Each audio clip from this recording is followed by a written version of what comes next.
Hi అండి, అందరికీ ఎలా ఉన్నారు? నేనైతే చాలా చాలా బాగున్నాను. సో మా చెట్టు మ్యాంగోస్ ఇవే లాస్ట్ అనమాట. ఇంకా ముక్కలు పచ్చడి పెడదామనేసి బాగా నీట్గా వాష్ చేసేసుకొని క్లాత్కి వేసి తుడుచుకొని చిన్న చిన్న ముక్కలు కట్ చేసుకోవాలన్నమాట. ఎంత సన్నగా కట్ చేసుకుంటే అంత బాగుంటాయి.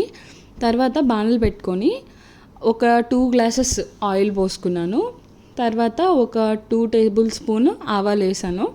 తర్వాత ఒక 3 ఎండుమిర్చి.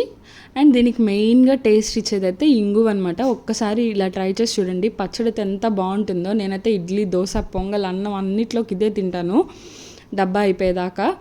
తర్వాత ఇంగువ వేసుకోవాలి. మొత్తం ఆవాలంతా చిటపట అనిన తర్వాత మనం ఒక పావు గ్లాస్ మెంతులు, ఒక అర గ్లాస్ ఆవాలు తీసుకొని నీట్గా డ్రై రోస్ట్ చేసుకొని మిక్సీ పట్టి పక్కన పెట్టుకోవాలి. తర్వాత ఈ ముక్కల్లో ఒక పావు గ్లాస్ నేను చూపించాను కదా, ఆ గ్లాస్తో తీసుకున్నాను నేను కొలతలన్నీ.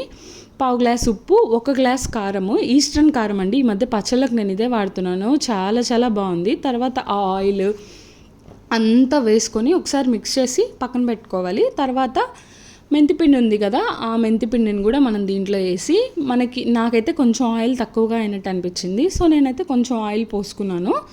మొత్తం నీట్గా కలిపేసి పక్క రోజు తింటే ఎంత బాగుందో ట్రై చేసి కామెంట్ చేయండి.